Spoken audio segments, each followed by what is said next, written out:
Hello കൂട്ടുകാരെ, എല്ലാ കൂട്ടുകാരും സുഖമായിട്ടിരിക്കുകയല്ലേ? Welcome to Kaveri's kitchen wonders. ഞാൻ കാവേരി. ഇന്ന് ഞാൻ എത്തിയിട്ടുള്ളത് വളരെ കോമൺ ആയിട്ട് നമ്മളെല്ലാവരും ചെയ്യാറുള്ള ഒരു റെസിപ്പിയാണ്. ഇപ്പോൾ കാനഡയിൽ തന്നെ എനിക്ക് ഒത്തിരി സ്റ്റുഡൻസ് ആയിട്ടുള്ള കുറേ ഫ്രണ്ട്സ് ഉണ്ട്. അപ്പോൾ അവരെന്നോട് പറയാറുള്ളത്, ചേച്ചി ഞാൻ ബ്രെഡ് കൊണ്ട് ജീവിക്കുന്ന ഒരു ജീവിയാണെന്നാണ്. ശരിക്കും ബ്രെഡ് എന്ന് പറഞ്ഞു കഴിഞ്ഞാൽ നമുക്ക് ഈസി ആയിട്ടുള്ള ഒത്തിരി റെസിപ്പീസ് ബ്രെഡ് വെച്ചിട്ട് ഉണ്ടാക്കിയെടുക്കാൻ പറ്റും അല്ലേ? നമ്മൾ തന്നെ ഒത്തിരി ബ്രെഡ് വെച്ചിട്ടുള്ള റെസിപ്പീസ് ട്രൈ ചെയ്തിട്ടുള്ളവരാണ്. അപ്പോൾ കോമൺ ആയിട്ട് നമ്മൾ ചെയ്യുന്ന ഒരു റെസിപ്പിയാണ് ഇനി ഞാൻ ഷെയർ ചെയ്യാൻ പോകുന്നത്. അപ്പോൾ ശരിക്കും പറഞ്ഞു കഴിഞ്ഞാൽ ഈ ഒരു റെസിപ്പി നമുക്ക് പല രീതിയിൽ ഉണ്ടാക്കിയെടുക്കാൻ പറ്റും. ഞാൻ തന്നെ പല രീതിയിൽ ട്രൈ ചെയ്യുന്ന ഒരാളാണ്. അതിലേറ്റവും ബെസ്റ്റ് ആയിട്ടുള്ള ഒരു രീതിയാണ് ഇന്ന് ഞാൻ ഷെയർ ചെയ്യാൻ പോകുന്നത്. നിങ്ങൾ വിചാരിച്ച പോലെ തന്നെയാണ് ബ്രെഡ് ഓംലേറ്റിൻ്റെ റെസിപ്പിയാണെന്ന് ചെയ്യാൻ പോകുന്നത്. വളരെ സിമ്പിളായിട്ട് അതേസമയം മാക്സിമം ന്യൂട്രീഷ്യസ് ആയിട്ടുള്ള ഒരു ബ്രെഡ് ഓംലേറ്റിൻ്റെ recipe. So watch it out.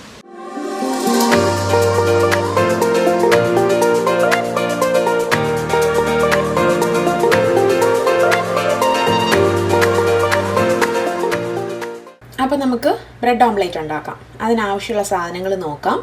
2 slice bread. ഇപ്പോൾ നിങ്ങൾക്ക് സാൻഡ്വിച്ച് ബ്രെഡ് വേണമെങ്കിൽ യൂസ് ചെയ്യാം, അല്ലാന്നുണ്ടെങ്കിൽ വീറ്റ് ബ്രെഡ് വേണമെങ്കിൽ യൂസ് ചെയ്യാം, അല്ലെങ്കിൽ വൈറ്റ് ബ്രെഡ്, നിങ്ങളുടെ ഇഷ്ടം പോലെ ഏത് ബ്രെഡ് വേണമെങ്കിൽ യൂസ് ചെയ്യാം. പിന്നെ ഒരു ചെറിയ തക്കാളി, നല്ല പഴുത്ത തക്കാളി നോക്കി എടുക്കുകയാണെങ്കിൽ നല്ലൊരു റെഡ് കളറിലിരിക്കും, നല്ല ഒരു ഭംഗി ഉണ്ടാവും, ടേസ്റ്റും ഉണ്ടാവും. പിന്നെ ഞാൻ എടുത്തിട്ടുള്ളത് കുറച്ച് സ്പിനാച്ച് ലീവ്സ് ആണ്. അപ്പോൾ നിങ്ങൾക്ക് സ്പിനാച്ച് ലീവ്സ് കയ്യിലില്ല എന്നുണ്ടെങ്കിൽ അതിന് പകരം മുരിങ്ങയിലയോ അല്ലെങ്കിൽ കറിവേപ്പിലയോ യൂസ് ചെയ്യാം. ഏതെങ്കിലും ഒരു ലീഫൊക്കെ ആഡ് ചെയ്യുകയാണെങ്കിൽ കുട്ടികൾ അല്ലെങ്കിൽ ഈ ലീഫി ആയിട്ടുള്ള സംഭവങ്ങളൊക്കെ കഴിക്കാൻ കുറച്ച് ബുദ്ധിമുട്ടാണല്ലോ കുട്ടികൾക്ക്.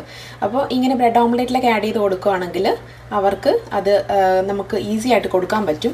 ഞാൻ എപ്പോഴും ചെയ്യാറുള്ളൊരു കാര്യമാണത്. ഇങ്ങനെയുള്ള ബ്രെഡ് ഓംലേറ്റ്, ബ്രെഡ് സാൻഡ്വിച്ചൊക്കെ ഉണ്ടാക്കി കൊടുക്കുമ്പോൾ അതിൽ ഇങ്ങനെ മാക്സിമം ലീവ്സൊക്കെ ആഡ് ചെയ്യാറുണ്ട്. ഒരുപാട് ആഡ് ചെയ്യണ്ട, കുറച്ച് ആഡ് ചെയ്താൽ മതി. ഇതിപ്പോൾ ഞാനൊരു 4 സ്പിനാച്ച് ലീഫ് എടുത്തിട്ടുണ്ട്. ഒരുപാട് ആഡ് ചെയ്താലുള്ള പ്രശ്നം എന്ന് വെച്ച് കഴിഞ്ഞാൽ കുട്ടികൾ കഴിക്കില്ല. അപ്പോൾ അതുകൊണ്ട് ഒരുപാട് ആഡ് ചെയ്യണ്ട, ഒരു 4 സ്പിനാച്ച് ലീഫ് ആ ഒരു ലെവലിന് ആഡ് ചെയ്താൽ മതി. ഇപ്പോൾ കറി ലീവ്സ് ആണെങ്കിൽ ഒരു തണ്ട് കറിവേപ്പില, മുരിങ്ങയില ആണെങ്കിൽ ഒരു തണ്ട് മുരിങ്ങയില ആഡ് ചെയ്യാം. ഒരു 10 മുതൽ 15 ഇല വരെ മുരിങ്ങയില ആഡ് ചെയ്യാം. അപ്പോൾ പിന്നെ നമുക്ക് ഇവിടെ വേണ്ടത് 2 മുട്ടയാണ്, പിന്നെ ഉപ്പും കുരുമുളകും. ഇത്രയുമാണ് ആവശ്യമുള്ള സാധനങ്ങൾ. അപ്പോൾ നമുക്ക് വേഗം തന്നെ ബ്രെഡ് ഓംലേറ്റ് തയ്യാറാക്കാം. അപ്പോൾ നമുക്ക് ഈ ഇൻഗ്രീഡിയൻസ് എല്ലാം മിക്സ് ചെയ്യാനായിട്ട് ഒരു ബൗൾ എടുക്കുക. ഇതുപോലെ കുറച്ച് കുഴിയുള്ളൊരു ബൗൾ എടുക്കുക. പിന്നെ നമുക്കൊരു ഫോർക്ക് വേണം. അപ്പോൾ സ്പൂണിനേക്കാളും ഫോർക്കാണ് നമ്മൾ മുട്ടയൊക്കെ മിക്സ് ചെയ്യാനായിട്ട് യൂസ് ചെയ്യുന്നത്. സോ ഫോർക്ക് എടുക്കുക. അതിന് ശേഷം ഈ ബൗളിലോട്ട് നമുക്ക് ഈ മുട്ട പൊട്ടിച്ചൊഴിച്ച് കൊടുക്കാം.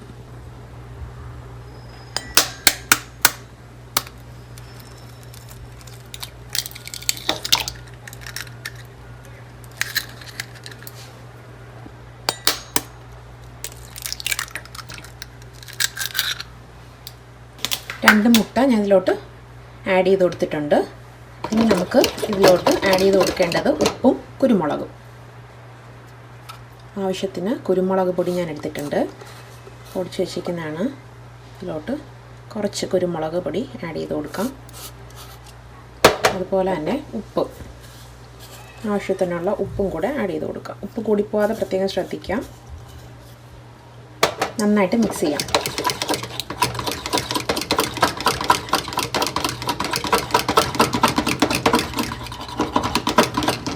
ഞാനിവിടെ തക്കാളി ഇതുപോലെ വളരെ ചെറിയ പീസാക്കി അരിഞ്ഞെടുത്തിട്ടുണ്ട്. സ്പിനാച്ച് ലീവ്സും അതുപോലെ വളരെ ചെറുതാക്കി അരിഞ്ഞെടുത്തിട്ടുണ്ട്. ഞാനിനി ഇതിലോട്ട് മഞ്ഞൾപ്പൊടിയോ മുളക് പൊടിയോ ഒന്നും ആഡ് ചെയ്യുന്നില്ല. കുട്ടികൾക്ക് കൊടുക്കാനുള്ളതായതുകൊണ്ട് ജസ്റ്റ് കുരുമുളക് പൊടി, ഉപ്പ് മാത്രമേ ആഡ് ചെയ്യുന്നുള്ളൂ. ഇനി ഈ ഇൻഗ്രീഡിയൻസ് നമുക്ക് ഈ മുട്ടയിലോട്ട് ആഡ് ചെയ്ത് മിക്സ് ചെയ്യാം.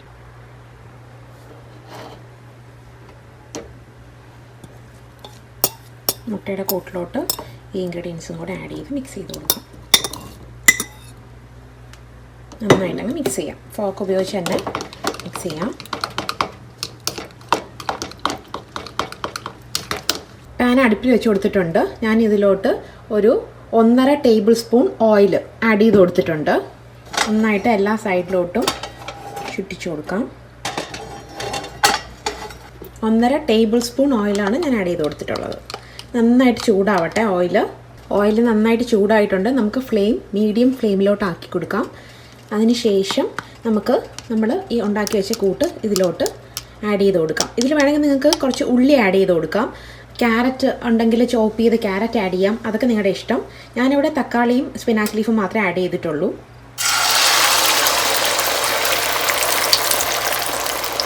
നന്നായിട്ട് എല്ലാ സൈഡിലോട്ടും നമുക്കിങ്ങനെ ചുറ്റിച്ച് കൊടുക്കാം. അപ്പോൾ എല്ലാ സൈഡിലോട്ടും നന്നായിട്ട് ഫ്ലെയിം മീഡിയത്തിൽ വയ്ക്കാൻ പ്രത്യേകം ശ്രദ്ധിക്കാം. കാരണം നല്ല കളർഫുള്ളായിട്ടില്ലേ. ഞാനിതിൻ്റെ മുകളിലോട്ട് കുറച്ച് ഗ്രീൻ ക്യാപ്സിക്കം കൂടെ ആഡ് ചെയ്ത് കൊടുക്കുവാണ്. ഈ ക്യാപ്സിക്കം ആഡ് ചെയ്യുന്നതിൻ്റെ ഗുണം എന്താണെന്ന് വെച്ച് കഴിഞ്ഞാൽ ഒരു പ്രത്യേക ഫ്ലേവർ കിട്ടും. നമ്മൾ എന്ത് കറി ഉണ്ടാക്കിയാലും എന്ത് ഡിഷ് ഉണ്ടാക്കിയാലും ക്യാപ്സിക്കം ആഡ് ചെയ്യുമ്പോൾ ഒരു പ്രത്യേക ഒരു ടേസ്റ്റ് കിട്ടും. പിന്നെ ഈ ഒരു കളർഫുൾ ആയിരിക്കും. ഗ്രീനും ടൊമാറ്റോയുടെ ആ ഒരു റെഡും ക്യാപ്സിക്കത്തിൻ്റെ ഗ്രീനും കൂടെ ആകുമ്പോൾ പ്രത്യേക ഒരു എന്താ പറയുക ഒരു പ്രത്യേക ടേസ്റ്റും സ്മെല്ലും ഒക്കെയാണ്. നമുക്കിതിൻ്റെ മുകളിലോട്ട് ബ്രെഡ് ആഡ് ചെയ്ത് കൊടുക്കാം.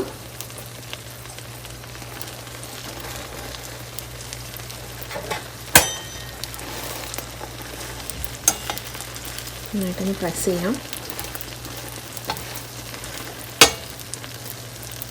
ഇനി നമുക്ക് ഇത് തിരിച്ചിട്ട് കൊടുക്കാം. വളരെ ശ്രദ്ധിച്ച് ചെയ്യാം.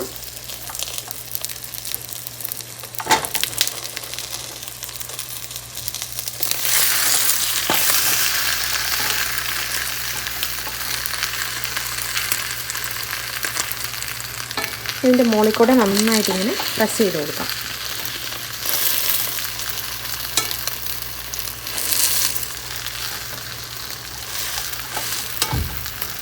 കണ്ടോ, നല്ല ബ്രൗൺ ഷെയ്ഡായിട്ടുണ്ട്. കറക്റ്റായിട്ട് കുക്കായിട്ടുണ്ട് കേട്ടോ നമ്മുടെ എഗ്ഗൊക്കെ. കണ്ടാൽ തന്നെ ആ ഒരു കളർഫുള്ളായിട്ടുണ്ട്, കഴിക്കാൻ തോന്നും. ഫ്ലെയിം എപ്പോഴും മീഡിയത്തിൽ വയ്ക്കാൻ ശ്രദ്ധിക്കുക, കരിഞ്ഞു പോകാൻ പാടില്ല.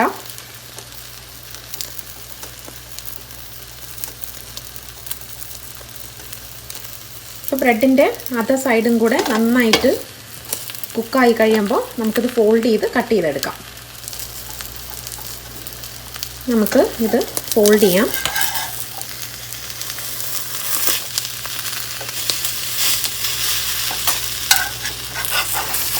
നമുക്കിത് സെർവിങ് പ്ലേറ്റിലോട്ട് മാറ്റാം. ബ്രെഡ് ഓംലെറ്റൊക്കെ നമ്മൾ ചൂടോടെ തന്നെ സെർവ് ചെയ്യുക. അപ്പോൾ ഇത് നമുക്ക് ഒരു നൈഫ് ഉപയോഗിച്ച് കട്ട് ചെയ്തെടുക്കാം.